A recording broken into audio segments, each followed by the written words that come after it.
Or if you squint your eyes. If you squint your eyes, it'll become clear.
We also have a larger group today, so I don't want to miss everybody or that giant flag in the back. Better? Okay. I may have to zoom out a bit just because, yeah. Just to make sure we don't lose anyone. These guys like Johnny O are really tall. Okay.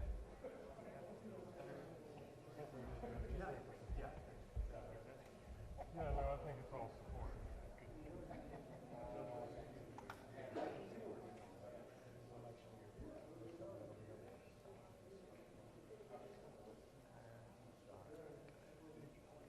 It's always an election year. Always. Never.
Didn't change the lighting.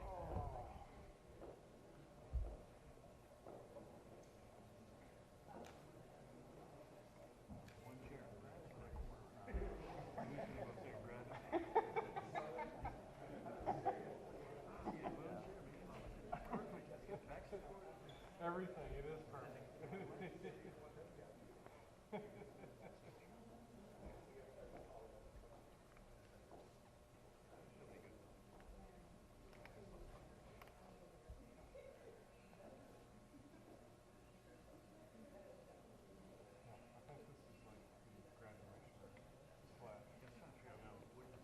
All right. It's great. They got the table and the flag up there. That table's up All there. right, hold on for a second. No. Which I looks think it's better? like, Oh, no. Not that. Okay. Sticking with the flag. I think so, yeah. But mainly, Okay. and you graduate from because it's the transportation.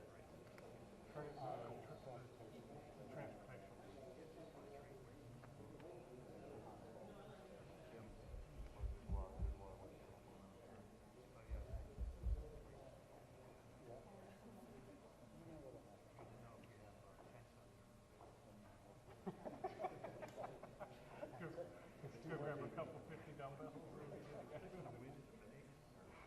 Oh,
want to thank everybody for coming.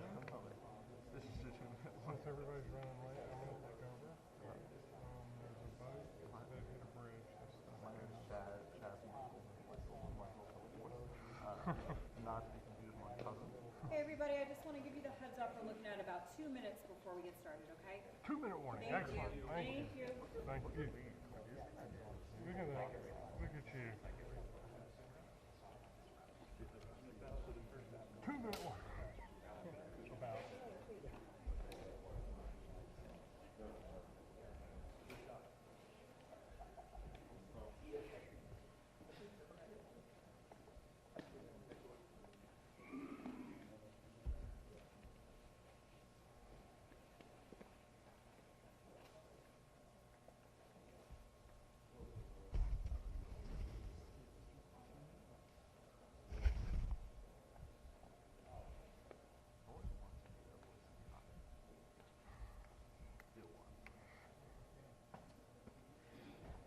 I always wanted to be the announcer on The Price is Right. Come on. Johnny can only last so many years, right? Or else maybe they'll make him an AI. Yes.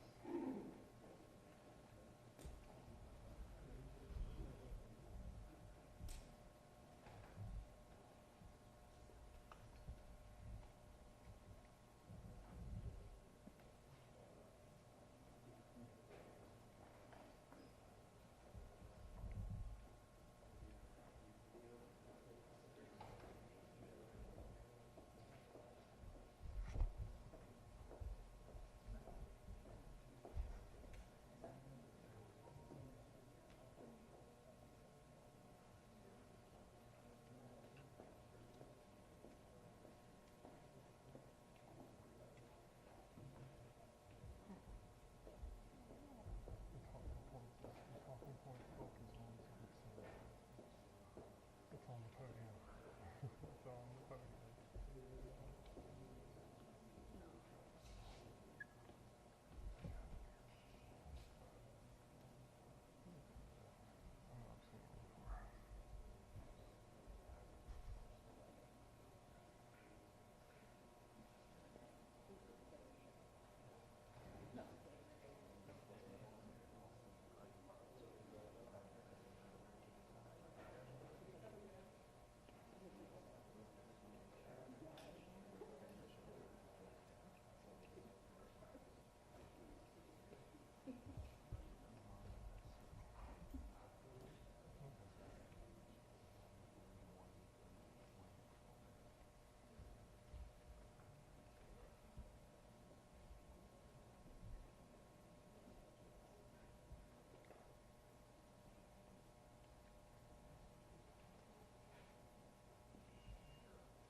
The book is open.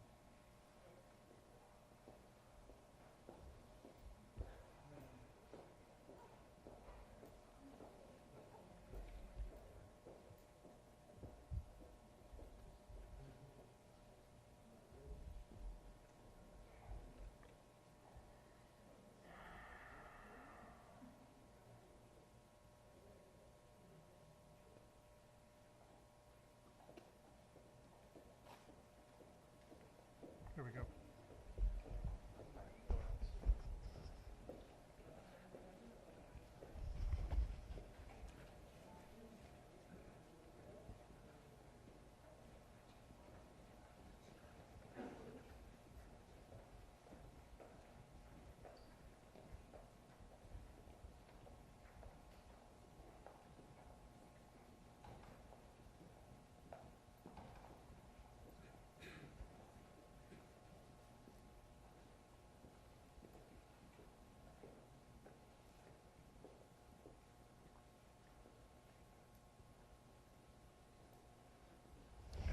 Good afternoon.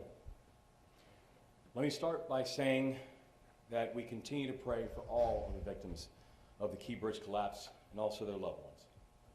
My family and I had a chance to visit our home church yesterday in East Baltimore, and we ask the congregation to say a special prayer for these families. So I want them to know that our prayers and support will never stop.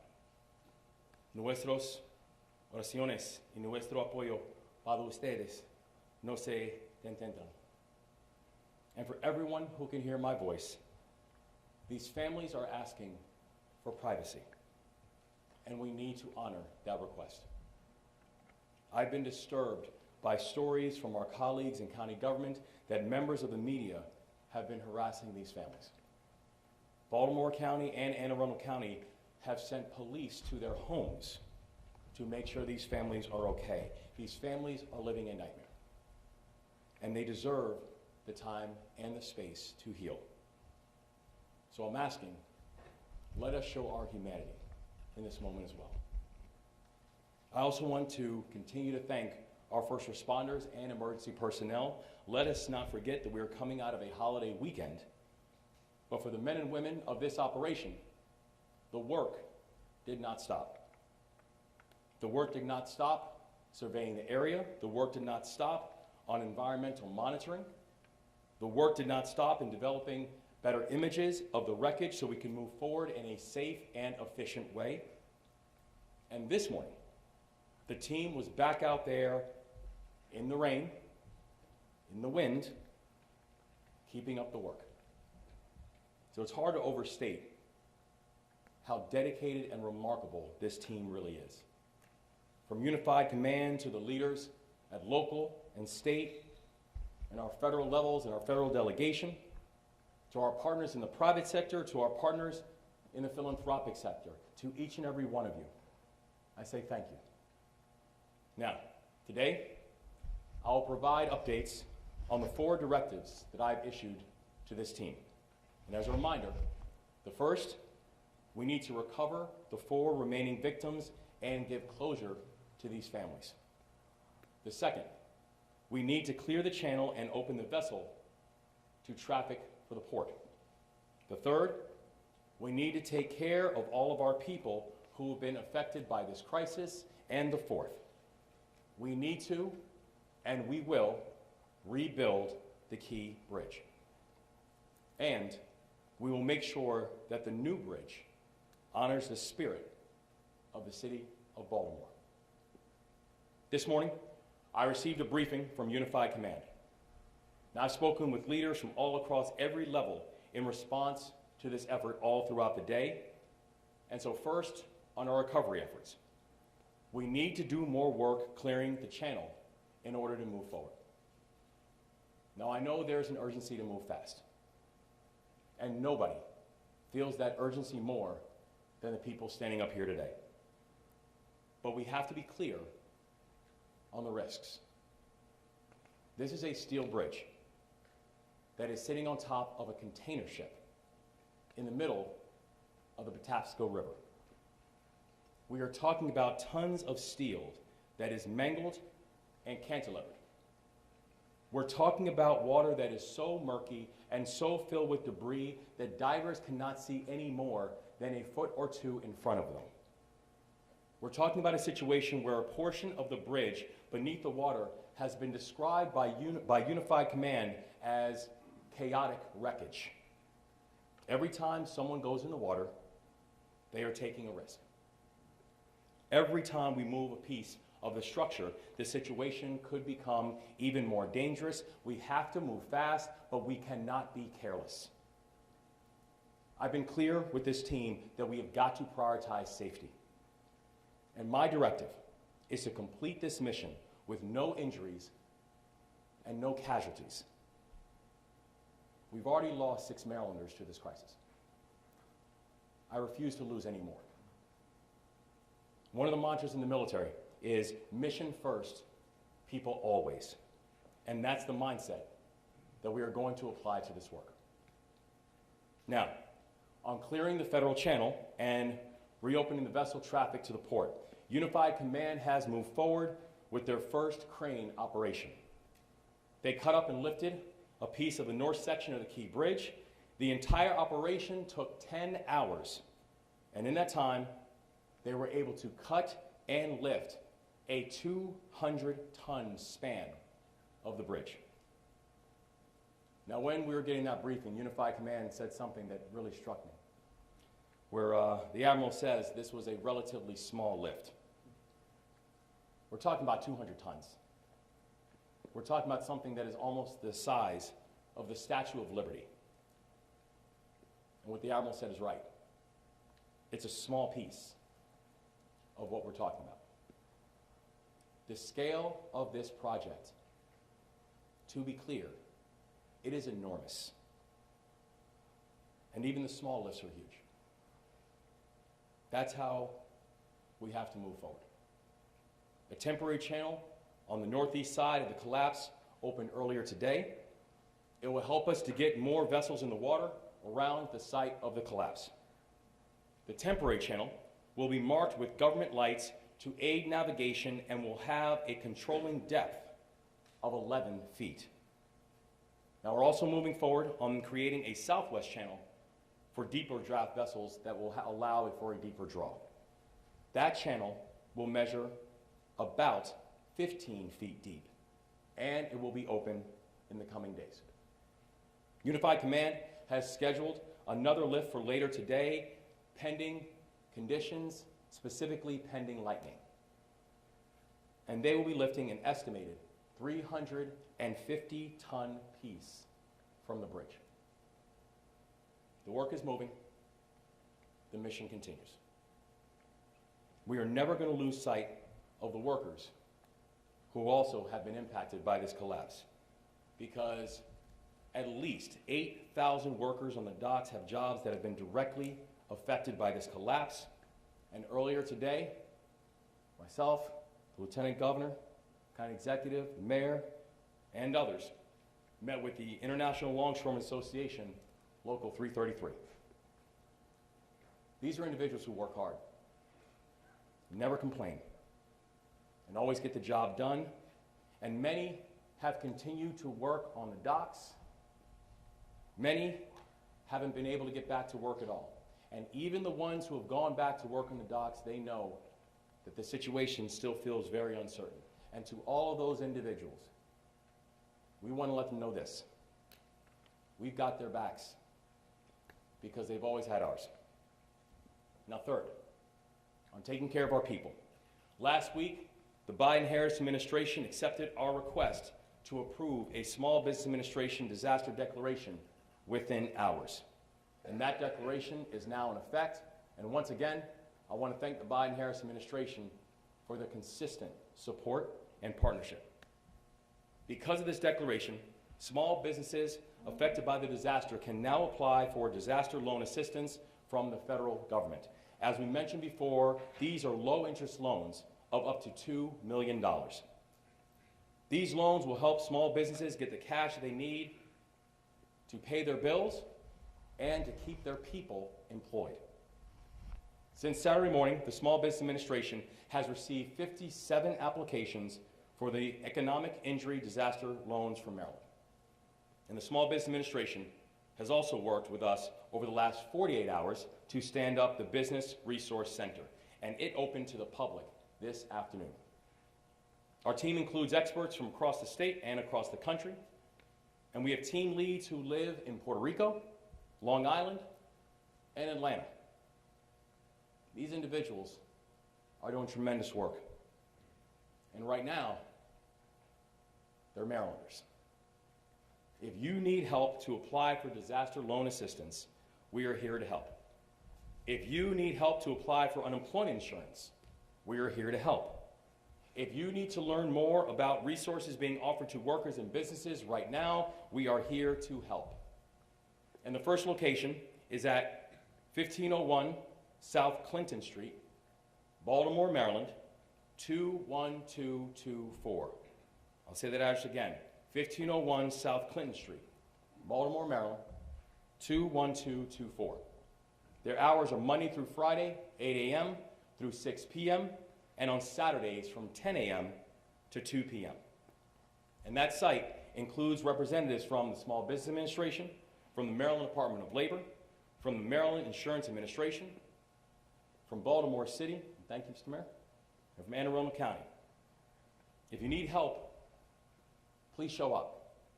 Walk in, and we will try to get you the support that you need and merit. We will soon be opening up a second location in Baltimore County. Thank you, County Executive. And I've deputized Lieutenant Governor Runa Miller to lead our efforts on economic and financial recovery. She has been a full partner every step of the way, and I'm grateful for her. I've also ordered the formation of the Intergovernmental Economic Response Team. This team will bring together state and local and federal agencies to coordinate our response to the economic and financial crisis resulting from this collapse. And fourth, on rebuilding. We cannot rebuild the bridge until we clear the wreckage. But I'm telling you, we are going to get this done. We will clear the channel. We will move the dolly.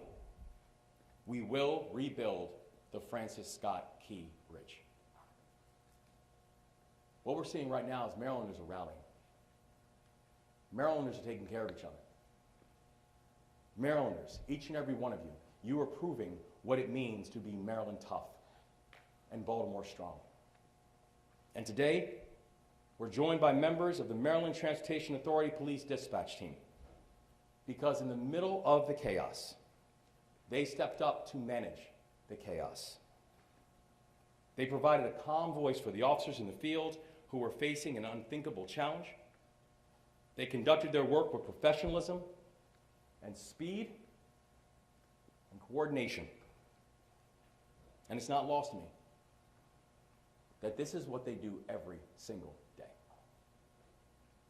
We are so grateful to each and every one of you and to all your colleagues. And finally, I want to encourage people to follow the work. You can now visit keybridgeresponse2024.com to receive daily updates on our progress and to keep informed. So in a moment, I'm going to hand it over to Admiral Gilreath, who's representing Unified Command, but we're also joined by the following speakers: Superintendent of the Maryland Department of State Police, Colonel Roland Butler; Secretary of the Maryland Department of Transportation, Paul Wiedefeld; Lieutenant Colonel Corey McKenzie from the Maryland Transportation Authority Police; Congressman Kwesi Mfume; Mayor Baltimore City Brandon Scott; and Baltimore County Executive Johnny Olszewski. And I want to thank all of our additional partners for being here today. And now, we'll hand it over to Admiral Gilreath, representing Unified Command. Good afternoon. I'm Rear Admiral Shannon Gilreath. I'd like to give you some updates from the Unified Command. Our number one priority remains reopening the Deep Draft Channel into the Port of Baltimore. Number two, we're going to remove the ship. And number three, we are going to remove the debris from the rest of the waterway. So an update on the number one priority. We continue to dive on that portion of the bridge that is within the Deep Draft Channel. And what we're finding is it is more complicated than we had hoped for initially. As the governor described, and as you heard the state police describe earlier last week, the conditions on the diving, it is very complicated down below. These are still girders, unlike the still girders that you can see that are above the waterline still, which have significant damage. Below the waterline, along the bottom, is very challenging because these girders are essentially tangled together, intertwined, making it very difficult to figure out where you need to eventually cut so that we can make that into more manageable sizes to lift them from the waterway. So we're continuing to dive on that. We've got advanced sonar capability out there helping us map that, but it's turning out to be more challenging than we originally thought it might be, just in trying to determine how they are tangled and how we're going to eventually cut through them. But we're continuing to work on that, and we've got great engineers helping us and very brave, great divers doing that. But as we said from the beginning, we have to do this safely. And you heard the governor say that as well today. We have to do this safely. We do not want to injure a single other person in this. And so we're going to move as rapidly as possible, but we're going to continue to do it safely so that we don't take any unnecessary risk there with someone's life or getting them injured. So I really want to thank the divers, and I really particularly want to thank today the Army Corps of Engineers and the U.S. Navy Supervisor Salvage, who are over here to my right, for their work and the work of their contractors that are doing that diving and mapping of that bottom floor there. We're making progress still on removing the ship, and so we've got more cranes coming to help us with that going forward. We're continuing to dive on the ship as well to come up with the exact right plans on how we're ultimately going to remove that. Now, we've made some real progress on the third thing I talked about, and that is removing the debris from the rest of the waterway. And so along those lines, the governor mentioned we conducted our first lift on Saturday of about 200 tons of steel, which was a tremendous mark of accomplishment, but there's more to follow. And we're working on a 350-ton lift today, and once that is cut and lifted and put onto the barge, we're going to bring those initial pieces of the bridge back here to Sparrows Point and offload them. And that will happen later this week. We also have been working on developing alternate channels to get traffic in and out of the Port of Baltimore. And so I'm proud to announce that we do in fact have an 11-foot channel now just to the north under the first northern part of the bridge that's still standing to be able to transit through there. And we have 2 transits scheduled this evening for some barges and tugs to come out and get out of the Port of Baltimore so they can bring stuff in the future. So that is a real progress and another stepping stone. But these are stepping stones towards finishing a marathon. We're not there yet. We are making those steps and strides, and we're going to get there. But it's going to take us some time, and we're going to do it safely, but we're going to do it as soon as possible. So finally, the governor also mentioned our website, the keybridgeresponse2024.com. That's also a place that you can go if you see marine debris that may have floated away from the ship and or the bridge. And on there is a number that you can call to report that to us so that we can take that information and come out and assist with that. So thank you for what you're doing in that regard to help us, and thank you for your continued support of the Unified Command. It means a great deal. Thank you, Governor. Thanks.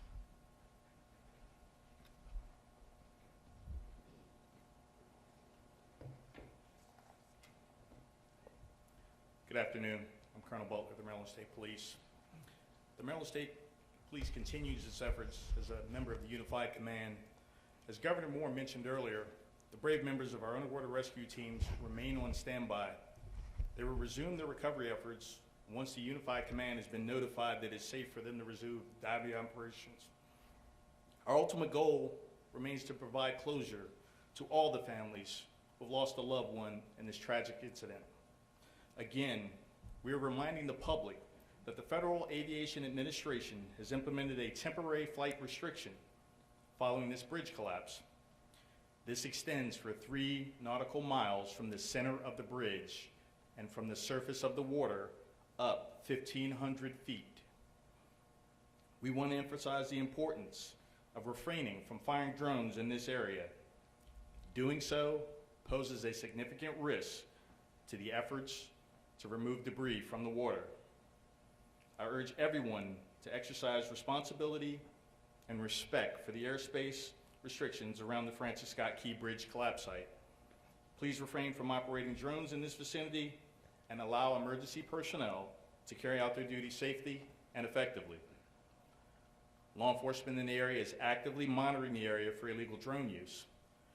Law enforcement have responded to multiple drone incursions over the past few days. There is a zero-tolerance policy regarding any drone use anywhere within the no-drone zone established by the FAA. In addition, we know this tragedy has far-reaching implications that will affect the daily lives of Marylanders for the foreseeable future. I want to ensure the public that the Maryland State Police, the Maryland Transportation Authority Police, and all of our allied law enforcement partners are working together with the Maryland Department of Transportation to mitigate the impact of this incident on traffic safety. As always, our troopers are actively monitoring road conditions, directing traffic, enforcing safety regulations to prevent crashes and minimize delays. We are asking motorists now more than ever to exercise caution and patience as we navigate through this challenging period. Please adhere to the posted speed limits, avoid distractions while driving, and never drive while impaired. Also, please, remember the move over law for first responders, tow truck operators, work crews, and vehicles that have become disabled on the side of the road. We understand this situation is going to cause inconvenience for some time, which is why it's paramount that people operate their vehicles with care and caution. Thank you.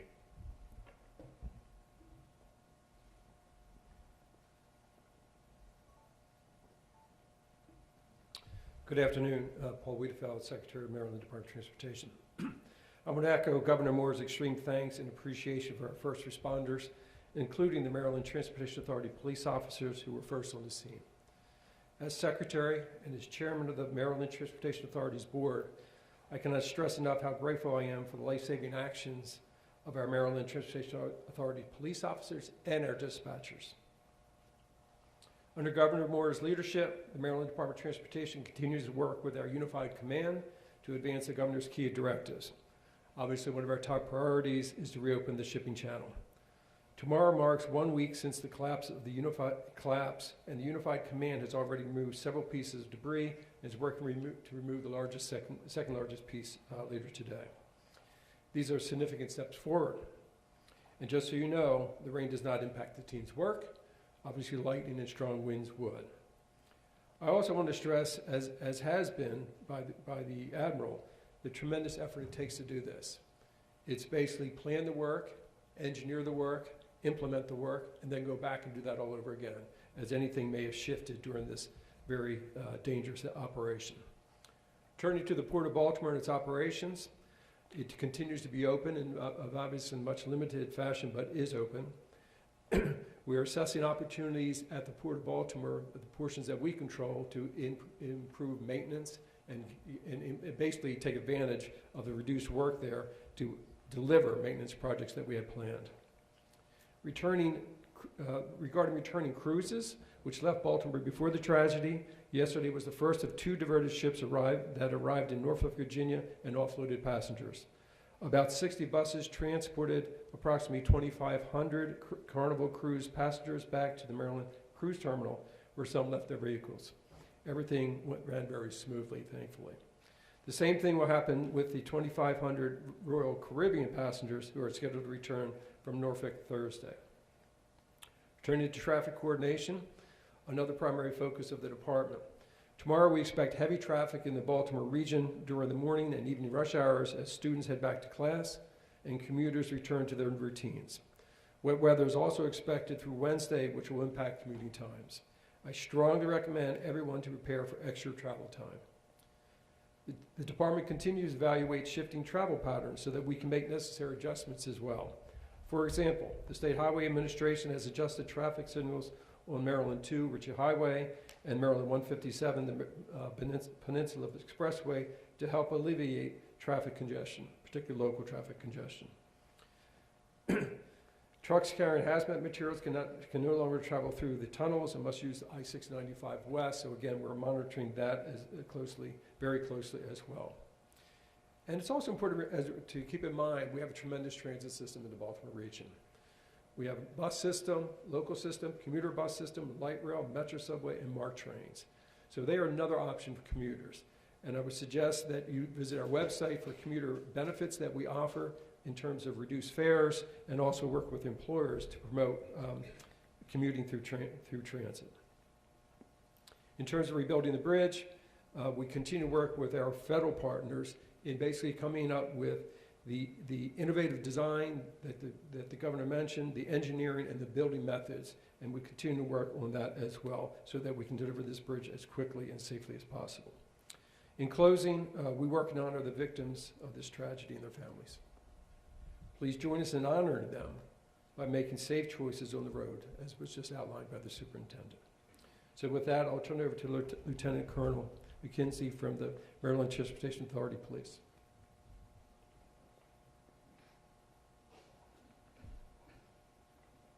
Thank you, Secretary Wiedefeld. Good afternoon.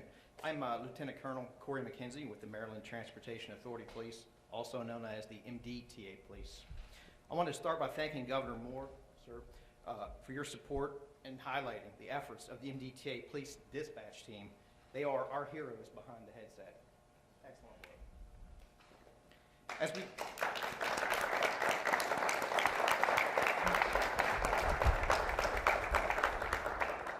Certainly, as we learned more about the response last Tuesday morning by our officers, our dispatchers, and other first responders, I could not be more proud of their efforts.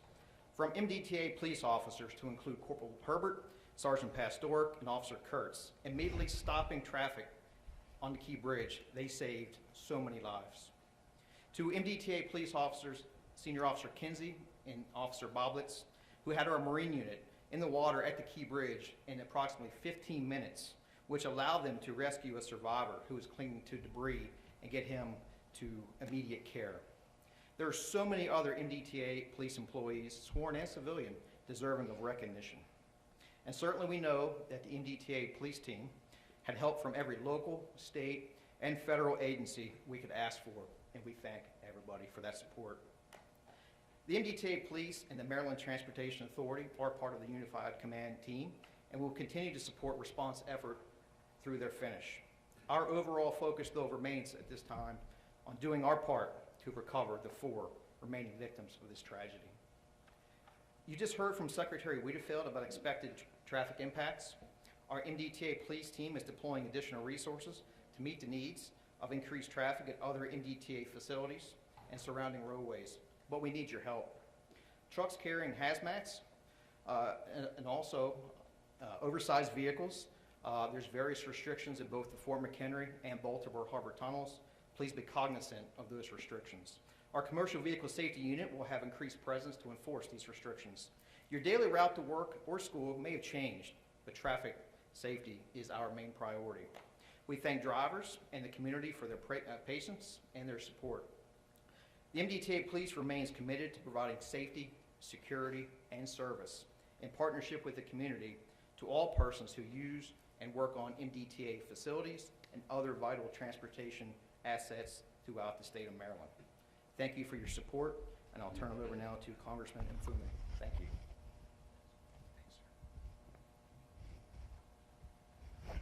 Thank you very much. Good afternoon, everyone. Kwesi Mfume, Member of Congress, 7th District of Maryland.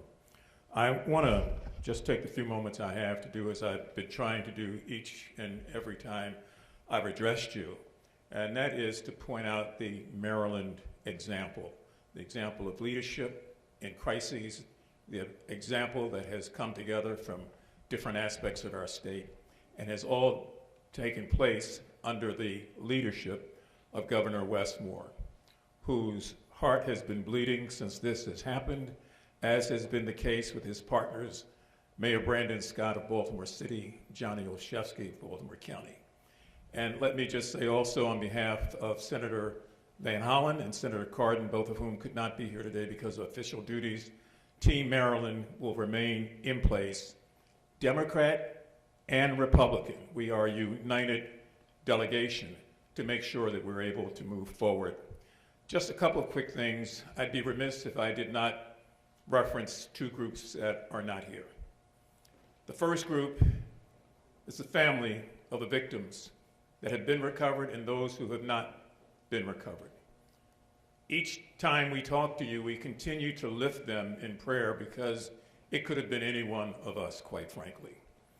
And my hats are off to Gustavo Torres and the people of Casa, Maryland, who have embraced that family of men, husbands, fathers, to make sure that their families are able to find some healing in all of this. The other group is the group of the hundreds of men that many of us just left down at the docks, the longshoremen of Local 333 and 953 and the other locals under the leadership of Scott Cowan, who have gathered together recognizing that they are going to be affected in a way that they never thought and that their jobs are at risk, but who are so committed to doing everything they can on their end to make sure that we get through this together. They, like myself, many of them remember this bridge before it became a bridge, when for 5 years, having grown up not far from here, I watched that construction and watched that opening. And so all of our hearts break at what's left out there. But the governor is right, and I hope that he will always be deliberately redundant, as he has been, about the fact that that bridge will be re-erected again and that this port will be open for business again. Now, just a couple of quick things on the federal response, and I'll move away. Most of you know that President Biden, to his credit, reached out almost immediately to virtually all of us here to have conversations hours after that about what has happened and the commitment that he has made to the state and the governor and all the people of Maryland is phenomenal. It has reached some criticism by some, but we know that petty minds have petty thoughts. The larger base of Americans realize how valuable this port is to the national economy and to supply lines. President will be here in a couple of days, as you all know, and will be able to speak for himself about what he sees going forward. But I, having worked under 7 presidents, I can tell you this means a lot. I also spoke with the Speaker of the House, Mike Johnson, over the weekend, who understands the significance of this and who, along with myself, have continually said this is not, and nor should it be, a partisan issue. It's not Democrat or Republican. It's about finding a way to reinstitute the normalcy that was in place here before last Tuesday morning. And I've spoken with Tom Cole, the ranking Republican of the Appropriations Committee, who long before I had a chance to call him went on television to talk about how dedicated he is and will be to making sure that this is taken care of. So we hope that the Maryland example, that is an example of people working together, is an example that moves us forward beyond this and unfortunately beyond what we know will be future tragedies in our future. I'm just glad to be a part of this team. Thank you all very much. Let me bring forward the mayor of the city of Baltimore, who's done a yeoman's job, as I indicated before, Mayor Brandon Scott.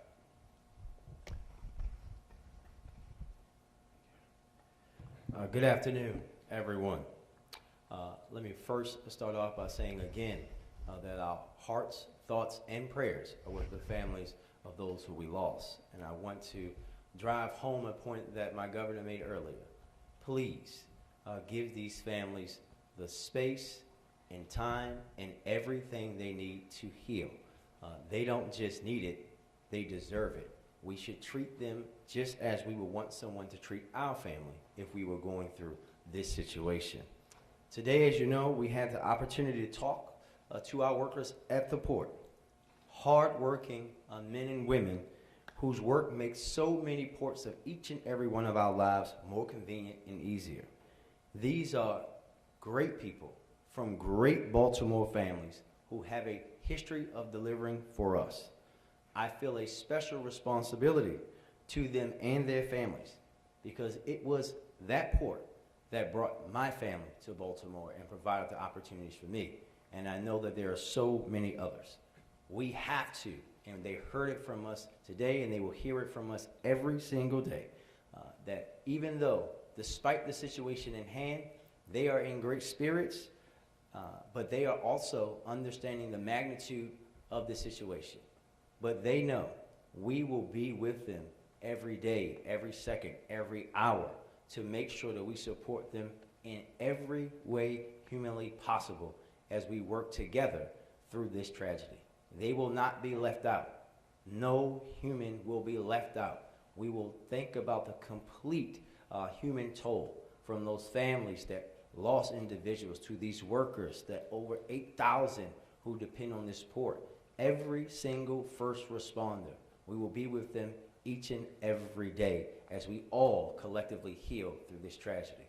And lastly, I want to say a big thank you to the Unified Command, Army Corps of Engineers, Navy SUPSAL for their work that's already underway on clearing debris, but saying again that this will not be a quick task.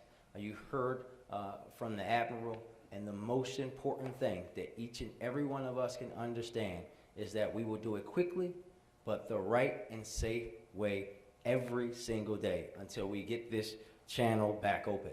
Baltimore will recover. It will be long. It will be likely a very hard road, but we here in Baltimore are built with grit. Baltimore Old Bay flavored grit, and we're going to show the world what that truly means. Thank you, and I'll turn it over to County Executive Sheska.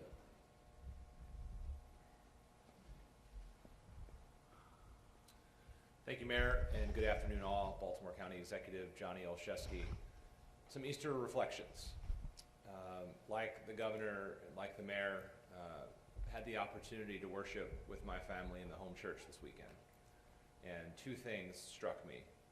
First was the families who weren't able to worship together as a result of this tragedy. So I ask that you continue your prayers for them and heed the call of both the governor and Mayor Scott, that we give those families the space to heal, to grieve, to gather. Second is that as we were worshiping, as the governor indicated, the heroes, our first responders, Unified Command, were and still are working around the clock for our benefit. So we thank them for their incredible service. We had the chance to meet with our port workers today, and in a reminder of just how interconnected we are, just of the many conversations we had, one was with a former high school classmate, one was with a cousin. So we all feel this in very real and personal ways, and our resolve and commitment to supporting them is determined and focused and unwavering. Closer to home, in Baltimore County, as the governor said, we have soft opened our Dundalk location. We thank the Small Business Administration for providing resources to the Dundalk location, as well as unemployment support. We will make sure that this facility remains open as long as is needed for our families. Lastly, we continue to work with, and we thank the governor, his legislative team, Speaker of the House, Adrian Jones, Senate President Bill Ferguson, and our respective delegations to provide the governor all the support he needs following the conclusion of session to support us. Closer to home, Mayor Scott and I continue to coordinate on what our local response should be, and we'll be working with members of my council, including Councilman Julian Jones, who is here with us today, Chair of the Council Izzy Patoka, and local Councilman Todd Crandall, to ensure that we provide whatever local resources are necessary. It's what we do in local government. City, county, it's all Baltimore, but it's what we do in local government. We fill the gaps, and we'll be here for you. Fortunately, we are a year-round legislature, so we can take whatever action is necessary in the days and weeks ahead. Again, Governor, I'm going to thank you for your leadership, everyone at Unified Command, our first responders, and my partners in government. Thank you. All right, we're going to take questions. We'll start with the AFRA. Thank you. If I can say with the AFRA news here, can you share any updates regarding the condition of the Dolly crew members? Are there any plans or a timeline for assisting the crew and getting them home? Yes, thank you. So the team, both from Unified Command and also NTSB, has been in close communication with the team from the Dolly. Fortunately, the part of the ship that was most deeply impacted by the wreckage is not the part of the ship where either their living quarters or the kitchen and the cooking conditions are in, nor the fuel. So they're still able to move and maneuver in that area. The team has been in close touch and contact with them, and will continue to be so going forward. Hi, for the debris that's being taken to Trade Point Atlantic, how will that be disposed of, and which agency will be responsible for doing that? So thank you. And I can.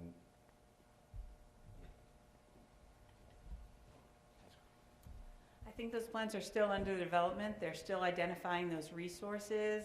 But generally, when the debris is taken to the laydown yard at Tradeport Atlantic at Sparrows Point, it'll be inspected and secured until they find a final disposition for disposal in a safe manner. WJZ? Governor, I spoke with Scott Allen earlier today. He said that if the shipping channel's closed for more than a month, they're going to start feeling real pain over it. Are you able to give any kind of update on a timeline? Is a month reasonable amount of time? We know we are going to get that shipping channel opened as quickly and as safely as possible. It is one of the core priorities that we have, of being able to open up the channel, get commercial commerce going, and even I think as Admiral Gilreath mentioned earlier, today was an important milestone in the process of beginning to pull the wreckage out, beginning to open up channels. We know we still have more work to do.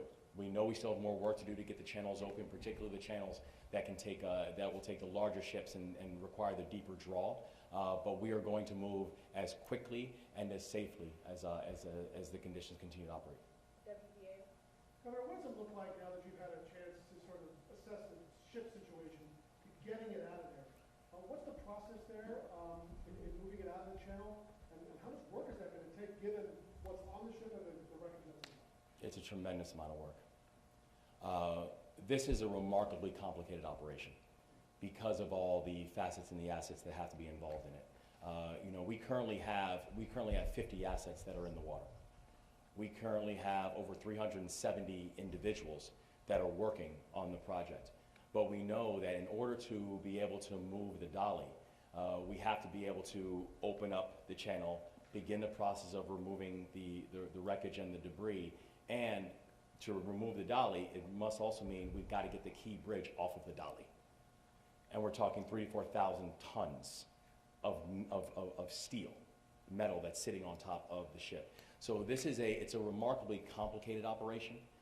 It's the reason that we are so unbelievably grateful to this outstanding team and all these leaders that are here and the people who are putting this work in 24/7, because this is a 24/7 operation. But we are going to get the dolly out, but you cannot overstate the complexity of this operation. Can the ship move? Is there power in the ship? How's that going to work? There's still currently power to the ship, but power to the ship is just one variable when it comes to movement of it. If you look at the ability to move the dolly out, there are still more unknowns than knowns. And there's still a tremendous amount of variables as we're continuing to move the individual debris out that can even just clear the channel and clear the pathway. So there are still things that we just do not yet know about how that's going to translate into timeline. Okay, I'm going to move to agency. As you've gotten more information over the past week, have you got a better idea of what happened on that ship? Well, there's a continued investigation going on with NTSB, and the investigation is still in the relative early phases of that investigation. So we will find out what happened. The thing that I know is that I want this process to be done quickly. We need to make sure that people who need to be held accountable are held accountable. And we can't wait for the completion of the investigation to start making the work happen. We've got to prioritize the four lanes that we laid out before, getting a sense of closure and comfort for these families, making sure that we are opening up these channels, making sure that we're taking care of our people, and beginning the process of rebuilding the Francis Scott Key Bridge. If I could just follow up on the timeline, I know you don't have an exact timeline, but for individuals, for businesses, for institutions that are trying to plan, what are you telling them? Months? Years? We're telling them this is going to be a long road. But the thing that we know is we're going to walk this road together. No one's going to be left behind. And we are going to walk this road together, but it will be a long road. CBS. Admiral Gilreath, what sort of traffic is now flowing along that temporary channel? And can you speak to a potential third channel next to the vessel? Is that why we're seeing the pieces of debris that we're seeing on the north side of the bridge being removed now? So we've been working on 3 alternate channels.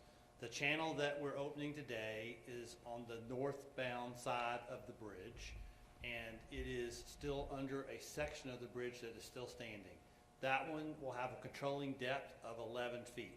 So that will be for more shallow draft vessels. The tug and barges that I mentioned today that are going to transit through there are commercial, but it can also be used by some of the the boats that we need to move back and forth to get equipment positioned on both sides of the bridge to continue to do surveys and eventually do lifts.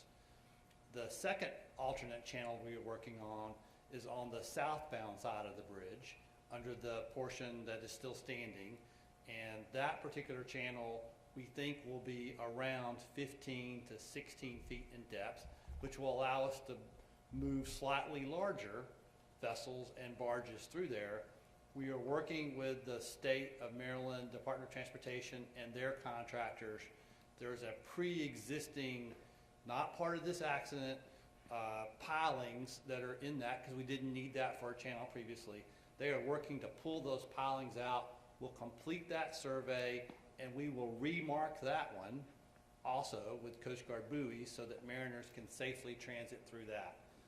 The third alternate channel we're working on is just north of the deep draft shipping channel. That particular channel is what we hope to open by clearing the bridge debris that we're working on right now. And so this will be another significant lift, but there's still much more of that section of the bridge that's going to have to come out before we can open it. That controlling depth, we think, will be somewhere between 20 and 25 feet. And once that's open, that should allow us to move almost all of our tug and barge traffic in and out of the Port of Baltimore once that's opened. Do you have a timeline for that third channel? I don't have a timeline other than we're going to do it as fast as we possibly can, and we're going to do it safely. These girders that we're cutting in that section are 3-foot girders. They are constructed of 1.5-inch steel. They are I-beams that we have to cut through and then lift. So we got to do that safely because we don't want to injure any of the people that are doing the cutting or the rigging or diving even below to do the rigging below when we get down to that section. So we're going to do it as soon as we can, but we're going to do it safely. Just last thing for the governor. You met with the longshoremen today. What immediate assistance is available to those port workers right now? No, we're working in coordination with both members of the General Assembly, with our local elected officials, as well as our fantastic federal delegation, and letting them know that the reality of some of them having not just been at work, but working around the clock, and many of them not having work at all. We're talking about and looking at a number now upwards of 1,800 individuals who just haven't worked, right? So there's a significant urgency that we all feel, that we're all going to move on this, and that we're all going to work in partnership to be able to address. Thank you. We'll take some more questions. CNN? Just to clarify, either Governor or Admiral Gilroy, the barges that are going back and forth in the 11-foot deep channel, those are all actually carrying commercial goods, some of them, or are they strictly for use in the salvage recovery? The ones that are transiting tonight are commercial barges. I'm not sure whether they have goods on them or not, or they're going to transit somewhere else and then load goods, but they are commercial barges and tugs. They are not part of the response. They were traffic that was trapped inside the Port of Baltimore after the bridge collapsed. WTOP? Is there any update on the 56 containers containing hazmat? Some We currently have 3,000 feet of boom that still continues to surround the ships. And from the collections from the boom that we've received and the analysis that has then taken place, what we have seen from of the 4,000 containers, 56 had some form of hazmat. And again, I want to remind people, when we're talking about hazmat, we're talking about things like perfumes and ion batteries. And what we have is that it is not posing a risk to the public. But we currently have 3,000 feet of boom that's surrounding the ship. I'm going to take one last question. Possibly. Yeah, so 2 quick questions for Admiral Gilroy. Can you describe how many lifts that you're able to do a day, a little bit more detail about those operations in the future? And then second, for the governor, President Biden is set to come on Friday. What are you going to show him? What does he need to see in order to understand the situation at its whole? So the lifts aren't really a day by day, here's how many we can do a day scenario. It really depends on the size that you're trying to lift and the piece that you can get out. And so some lifts will take a limited amount of time and other lifts will take a lot larger amount of time to actually set up and rig, depending upon how much we're trying to lift and where we're trying to lift from. So it's not there's this many lifts a day.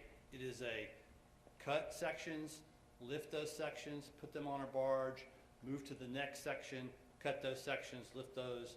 It is a continuous process, but there's not a given time for each particular lift. And I'd say the Biden administration has been in touch with us and has been walking with us every step of the way. You know, our phones first started ringing in the middle of the night from the Biden members of the Biden administration. I think each and every one of us were on the phone with the president literally from the first day and throughout. So I think we're thankful that the president is coming to visit, and I think Congressman Mfume, I think he said it so well. You cannot overstate how important it is that the President of the United States is coming to visit. And the thing that I know that he's going to see is he's going to see the unprecedented level of damage that this has caused. He's going to see the fact that we have a ship that is almost the size of the Eiffel Tower, that weighs about as much as the Washington Monument, that's sitting in the middle of the Patapsco River. He's going to see a bridge that has been in existence since I was alive. I don't know what that skyline looks like without that key bridge. And he's going to come and he's going to see it sitting on top of a ship. He's going to see the level of complexity. And we're thankful that the presidents, that the Biden-Harris administration have moved so swiftly and have been such good partners inside this work. And we're grateful to have his visit this week. Thank you all so much. That concludes the press conference. Thank you.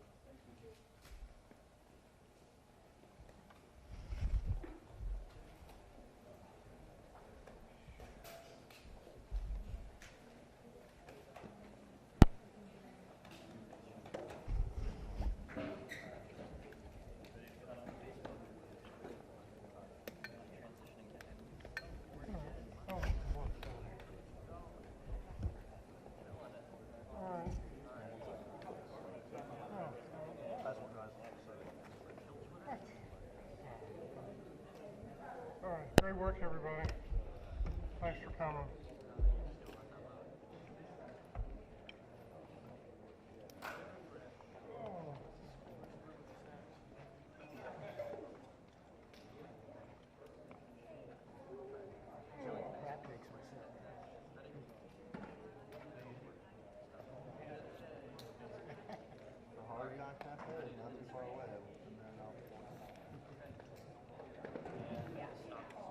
Hey, Greg, you're clear, buddy.